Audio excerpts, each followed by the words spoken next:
Baik, sebelum kita mulai pembelajaran hari ini, ada baiknya kita membaca doa. Untuk pembacaan doa, silakan Adrian dipimpin doa. Belum baca doa.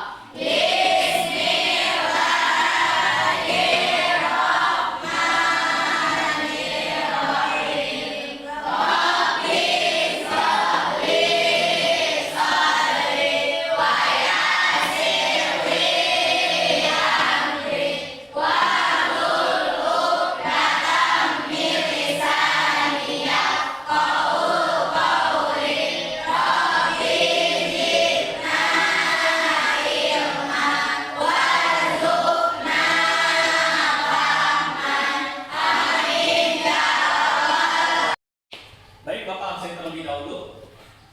Adrian, Anusa, Herawati, Siti Yusria, Manarul Hidayat, M. Hayatami. Anak-anakku sekalian, kemarin kita sudah mempelajari tentang materi infak di jalan Allah. Nah, motivasi hari ini tetap belajar, raih cita-citamu, dan tetap berbagi untuk sesama. Infakkanlah harta kita walaupun sedikit.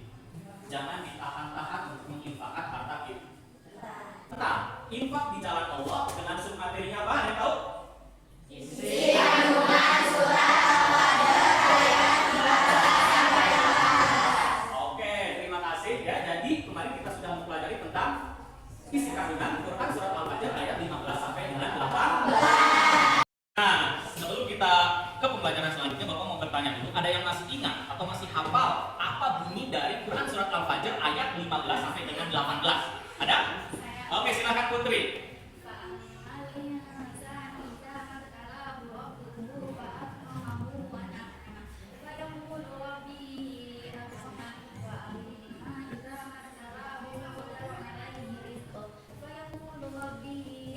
Tadi teman kalian membacakan ayat dari Quran surat Al-Fajr ayat 15 sampai dengan 18. Bapak ingin bertanya tentang isi kandungannya. Ada yang masih ingat? Saya Pak. Oke, silakan Manarul. Menurut saya isi kandungan dari Quran surat Al-Fajr ayat 15 sampai 18. Yang pertama, jika memiliki kelebihan harta, kita harus bersyukur. Jika harta kita disempitkan, maka kita harus bersabar dan harus menyantuni anak yatim serta memberi makan orang miskin. Oke, good job. Adapun tujuan pembelajaran pada hari ini, yang pertama yaitu peserta didik atau kalian semua harus dapat melafalkan Quran surat Al-Baqarah ayat 254. Yang kedua, peserta didik atau kalian harus bisa memahami isi kandungan dari Quran surat Al-Baqarah ayat 254. Dan yang ketiga, kalian harus bisa menganalisis isi kandungan dari Quran surat Al-Baqarah ayat 254. Setelah tadi diuraikan tujuan pembelajaran pada hari ini kita akan belajar yang kemarin kita masih tetap infak di jalan Allah, tetapi subtemanya berbeda. Subtema hari ini yaitu isi kandungan dari Quran surat Al-Baqarah ayat 254. Nah, untuk lebih memahami isi kandungan Quran surat Al-Baqarah ayat 254, maka di sini Bapak menyiapkan tayangan di mana di dalam tayangan tersebut ada ayat Al-Qur'annya, ada terjemah dan ada isi kandungannya. Silakan disimak. Nah, di sini materi kita hari ini yaitu isi kandungan Quran surat Al-Baqarah 254. Selanjutnya di sini ada ayatnya. Ya, coba kita baca bareng-bareng. Ikuti dan ucapkan oleh kalian. Bismillahirrahmanirrahim. Bismillahirrahmanirrahim. Ya ayyuhalladzina amanu. Anfiqu mimma razaqnakum min qabli an ya'tiya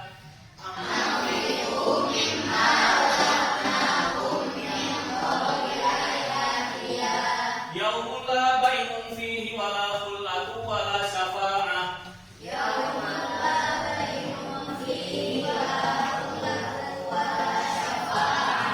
Wal kafiruna humut.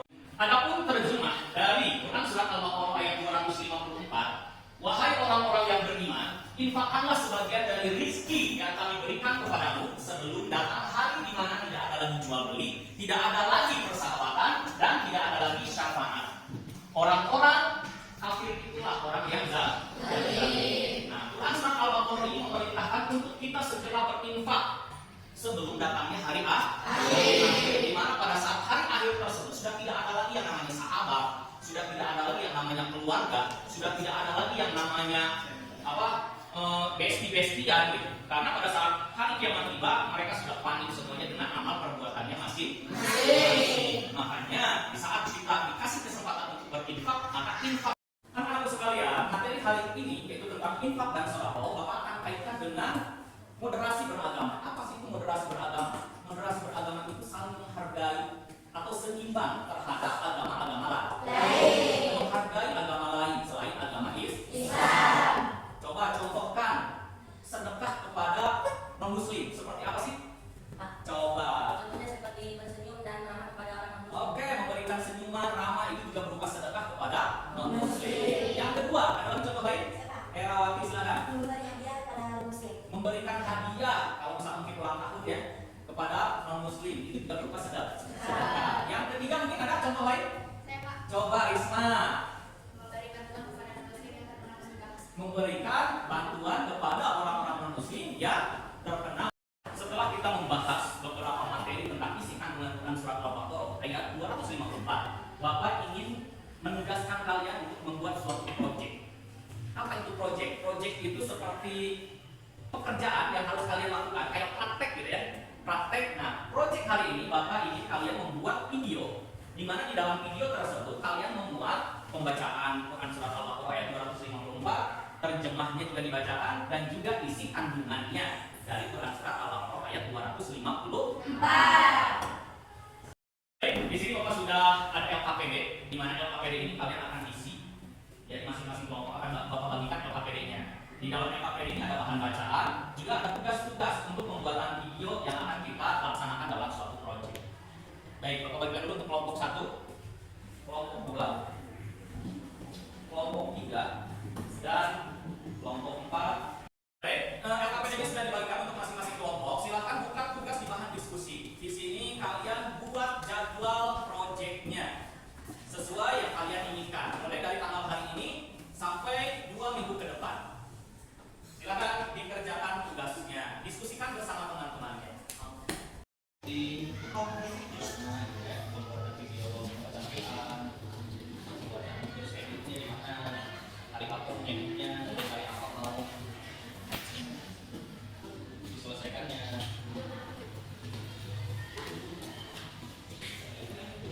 Sudah bagi tugas masing-masing.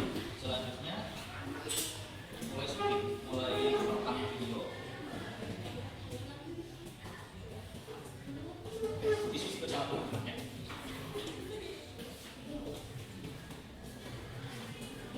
Ya, sini jadwal hari ini kita jadwal proyek. Diskusikan ya.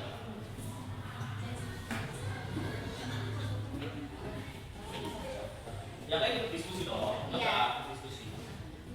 Tetap.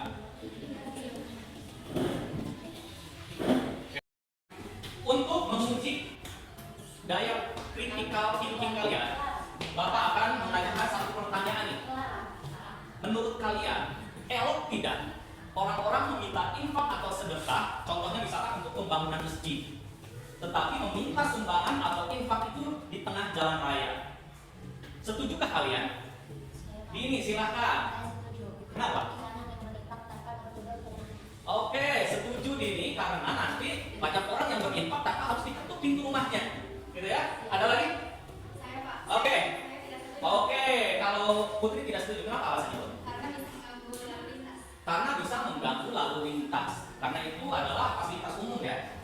Oke, ada lagi? Saya Pak. Oke, Linda, silakan. Saya setuju karena uang akan semakin banyak. Uang yang dikumpulkan akan semakin. Kenapa alasannya?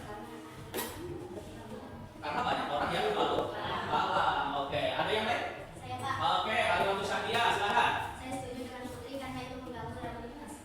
Oke, berarti sependapat dengan Putri ya, karena itu akan mengganggu lalu Lintas. Terus apa solusinya? Adakah solusi terbaik agar tadi itu tidak mengganggu lalu lintas, tetapi uang infak atau uang pembangunan masjid itu juga banyak? Ada yang mau memberikan masukan? Keliling rumah masyarakat. Keliling ke rumah masyarakat, lihat door to door solusinya. Boleh, bisa jadi. Ada yang lain solusinya? Mungkin mana lo? Tidak ada. Yang lain, Bu Anissa, solusinya? Biar tidak mengganggu lalu lintas? Tidak ada.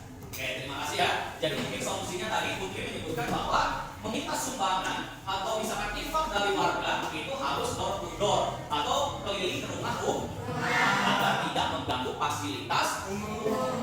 Oke, terima kasih. Baik. Pembelajaran saat ini yaitu pembelajaran abad 21, di mana di dalam pembelajaran abad 21 lingkup kurikulumnya adalah kurikulum merdeka. Sekarang kurikulum merdeka sudah digalakan oleh pemerintah untuk diimplementasikan di dalam satuan pendidikan. Nah, apa sih itu kurikulum merdeka? Ada yang sudah tahu? Enggak. Oke, kurikulum merdeka itu adalah kurikulum yang memberikan kebebasan belajar terhadap siswa-siswinya. Salah satunya ini yang kita laksanakan sekarang, yaitu pembelajaran berbasis proyek. Ya, kalian tadi kan sudah dijelaskan bahwa kalian harus membuat proyek. Nah, salah satu model pembelajaran itu seperti ini. Ya, membuat proyek atau lebih dikenal dengan PJBL. Nah, di dalam kurikulum merdeka, selain pembelajarannya yang tadi itu berbeda dengan kurikulum sebelumnya, ada juga yang dinamakan P5. P5 itu adalah proyek pelajar Pancasila, di mana siswa itu harus memiliki skill, kemampuan setelah lulus dari MTSN 54 ini, kalian punya kemampuan. Misalkan tentang pengolahan sampah, penanaman sayur-sayuran, dan sebagainya. Itulah kurikulum merdeka. Tadi berdiskusi membuat jadwal untuk proyek kalian. Nah, sekarang saatnya silahkan kalian buat proyek tersebut di luar jam sekolah. Ya, mau itu di pas istirahat, mau itu nanti setelah pulang, setelah beres pembelajaran ini, silahkan kalian buat videonya dan nanti Bapak akan mengawasi ataupun memberikan masukan-masukan terhadap pembuatan video yang kalian buat. Nah, untuk masing-masing kelompok silahkan buat videonya. Nanti kita akan review di akhir pembuatan video.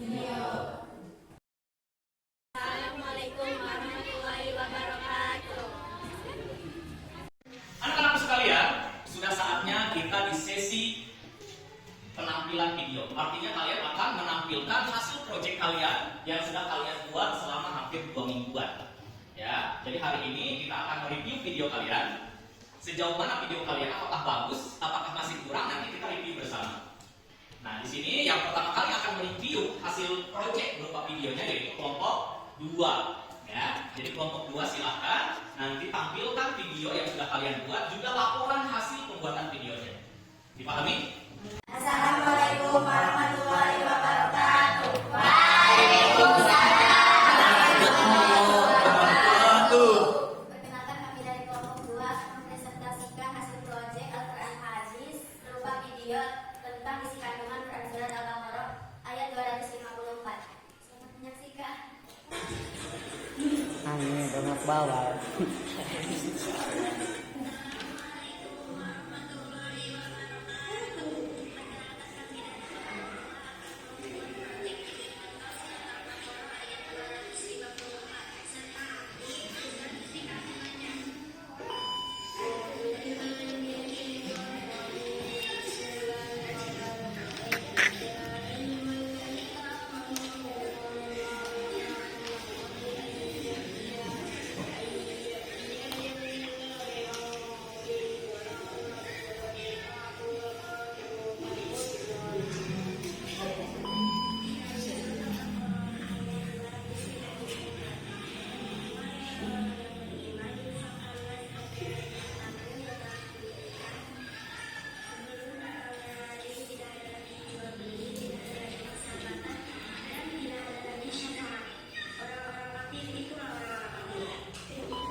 Demikianlah video yang sudah kami buat. Selanjutnya pembacaan laporan proyek yang akan dibacakan oleh teman saya. Nama kelompok 2 anggota Herawati. Kedua, Muhammad Kami. Ketiga, Ihsan. Keempat, Kalimat Sadia. Kelima, Halimah. Nama proyek membuat video tentang isi kandungan Quran Surat Al-Baqarah ayat 254. Alat tambahan handphone. 2, Mushaf Al-Quran. 3, aplikasi editor video. Peran dalam proyek Muhammad Kami sebagai pembaca ayat Al-Quran. Herawati sebagai saat. Oke, beri tepuk tangan untuk kelompok 2. Baik, anak-anak sekalian, setelah tadi kelompok 2 melakukan presentasi tentang hasil proyeknya, saatnya kita review hasil video mereka. Apa sih kekurangan dari videonya? Apa sih kelebihan dari videonya? Silahkan kita ungkapkan di sini biar nanti ada perbaikan untuk kelompok 2. Baiklah, untuk mereview video kelompok 2, Bapak akan minta hasil reviewnya dari masing-masing kelompok. Ya. Yang pertama untuk kelompok yang Putri, apa sih kekurangan atau kelebihan dari video dari kelompok 2 ini? Pengambilan gambarnya kurang jelas sehingga mukanya buram. Oke, mungkin nggak pakai HD ya atau HD gitu dalam pengambilan gambarnya kualitas. Oke, baik, untuk review yang kedua dari kelompok Manado, silakan. Menurut saya suara dari video tersebut kurang terdengar jelas, Ya. sehingga menyebabkan kami semua yang menonton tidak dapat mendengar arti dan isi kandungannya. Oke, baik, dari kelompok Manado mungkin kekurangan video dari kelompok 2 ini tentang audionya. Ya, audionya kurang terdengar jelas sehingga pesan yang disampaikan oleh kelompok 2 ini terdengarnya kurang dipahami oleh kalian semua ya. Baik, mungkin itu review dari kelompok-kelompok yang lain. Kita beri tepuk tangan sekali lagi buat semuanya. Menurut pembelajaran hari ini, kita akan refleksi tentang pembelajaran hari ini. Menurut kalian, apakah pembelajaran hari ini menyenangkan? Terus ada manfaatnya tidak? Salah satunya apa manfaatnya? Ini apa manfaatnya? Bagaimana cara membuat proyek? Oke, ini bisa dapat manfaat itu bagaimana cara membuat proyek. Ada lagi? Oke, Amel, apa manfaat dari pembelajaran hari ini? Saya bisa mengetahui isi kandungan dari surat Al-Baqarah ayat 254. Oke, kita beri tepuk tangan untuk pembelajaran hari ini kita cukupkan sampai di sini. Semoga pembelajaran hari ini ada manfaat untuk kita semua. Kita tutup pembelajaran ini dengan bersama-sama mengucap hamdalah.